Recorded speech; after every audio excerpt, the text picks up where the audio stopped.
What's good, YouTube, and welcome to the house. We've got a brand new market watch for you today, and the theme kind of is, at the start of this, cards you might not have known are worth anything. And you remember the Yugi structure deck? Everybody thought was completely useless. They just tossed it aside. They said, oh, the only thing worth any money is the ABC structure. Why'd they print the Magnet Warrior structure? Well, one of the commons out of there is worth over $5, and it has a market price of $6. This is Dark Magic Inheritance. Banish 2 spell cards from your graveyard. Add 1 spell or trap card from your deck to your hand that specifically lists the card Dark Magician or Dark Magician Girl in its text, except for Dark Magic Inheritance. You can only activate one of these per turn. It's a quick play spell. It's pretty good for the Dark Magician archetype, although I don't see it run too often. I think it was heavily overlooked. I don't know that it's worth the price, but being the only kind of lore card in that structure deck combined with a decent effect, it's just up there. It's pretty darn high for a structure deck common. The only other common in recent memory that we'd seen up there like this was Twin Twister, and it's holding a price similar to that common Twin Twister, so that's somewhat surprising to me, at least. And we're going to continue with the Dark Magician theme for the next 2 cards. Eternal Soul is still chilling up here at $668. That's pretty crazy to me. You see $668, you see it heads towards $7 somewhat slowly, but it does. It's just like, if you got a structure deck and you got some lore cards for the Dark Magicians, they seem to do relatively well here and there if they're original to that structure deck. Of course, Eternal Soul is a very good card that Dark Magician players do play quite readily. Every Dark Magician card in your monster zone is unaffected by your opponent's card effects. If this face-up card leaves the field, destroy all monsters you control. You can only use the following effects once per turn. Special summon a Dark Magician from your hand or graveyard. So it basically helps you resource and use Dark Magic Circle to banish your opponent's cards. And then add a Dark Magic Attack or Thousand Knights from your deck to your hand. I think I've only seen that used once for Dark Magic Attack. And then Dark Renewal is also up there, I think in the 5-ish range.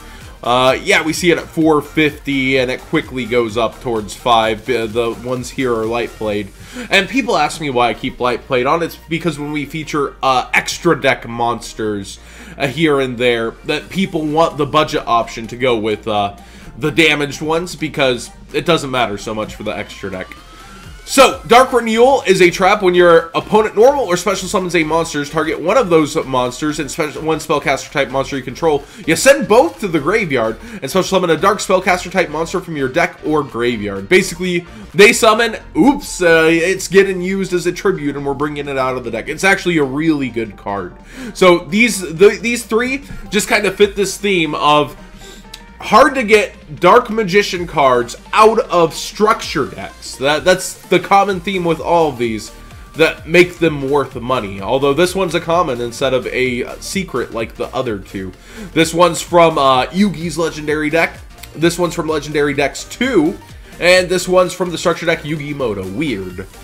Wormbait is up there. You might have known this one because of the crawlers. It works with the crawlers, does cool things with them. I've seen Firewall Dragon Maiden crawlers thanks to GCD, the Grand Guardian Duelist.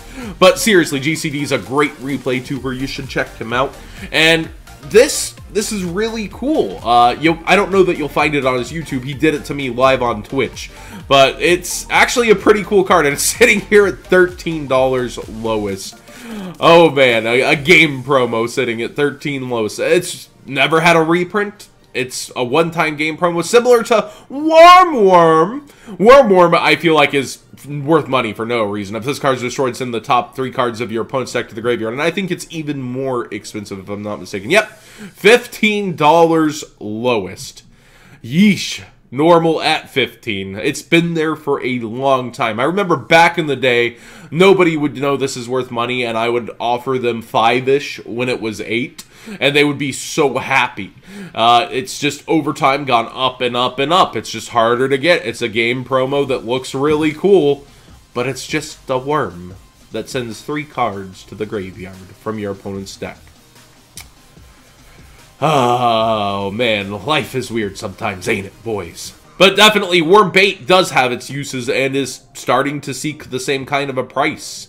Are these from the same video game, 5D's Tag Force? I imagine they are. 5D's Tag Force 4 on both of them. So they do fit the theme from the same video game. If you can find that video game sealed, you might be making yourself some money. Black Sonic. Gotta go fast. It's at $4.50. I didn't know this one. I didn't think of this card as only having one printing, and it got used on me recently on Dueling Book, and I was like, huh, its norm is actually at 6, so it's been going quote-unquote down slowly, or, you know, just more listers happen to have them. But I did not know this one, and I also didn't know Black Whirlwind was worth so much. It's normal price at $8 now, and it's sitting at $7.25 lowest. The Hollow Blackwing stuff has always been worth money, but you have a higher rarity in the Super Turbo Rare for this, so it's kind of funny that the Ultra is slowly becoming worth so much. But Black Sonic, I personally had no idea. I would have, if I had it in my binder, I would have been giving it away for $2 without looking it up. I would have been like, $2? Sure, have it. But here it turns out, one printing, they value it for $50. Now, here we're going into cards you should already know a bit of, but I just wanted to emphasize, wow, this is actually going up even higher. Blue Eyes Alternative Dragon.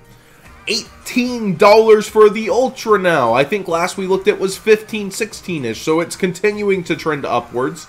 And over here, the Gold Rare is at a solid 15 with only one copy before the next near mints are 17. This is crazy. If you got into Blue Eye stuff, you're doing so well for yourself. The pieces not in the Megaton are just getting bought out over and over and over. One of my friends said on Amazon they seem to be selling for 20s. It's crazy. And it does fit that theme, as the lowest Ultra is $22 on eBay, so it's selling for that on eBay too. And we go and look up golds. I believe this might be the lowest one. $15.45, quote-unquote pre-owned. I do believe that's near mint, though. Yeah, it says mint in the title.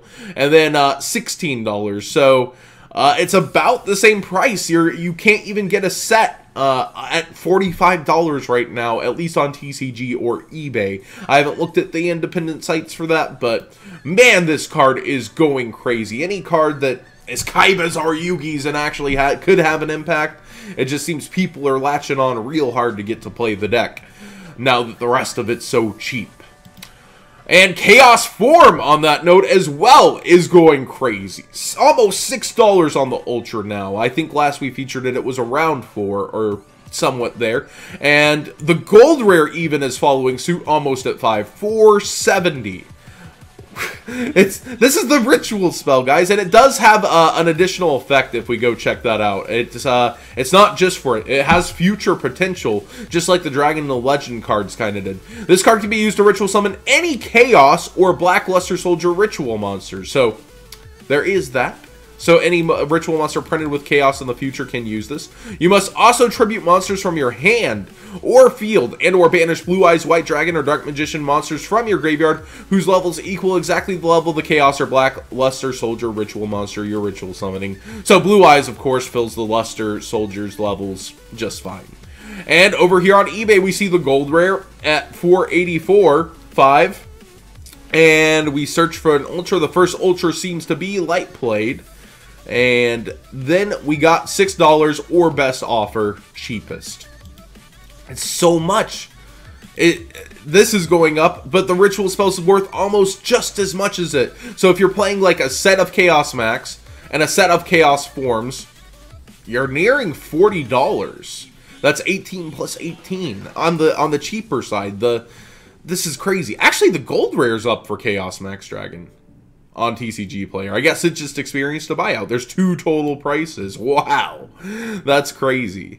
Let's actually look that up on eBay then. Blue Eyes Chaos Max. Because my main point was to show you Chaos Form as a card you might not have known was worth money, even though we featured it somewhat recently. I know people don't make every market watch. 620 lowest, 25 lowest.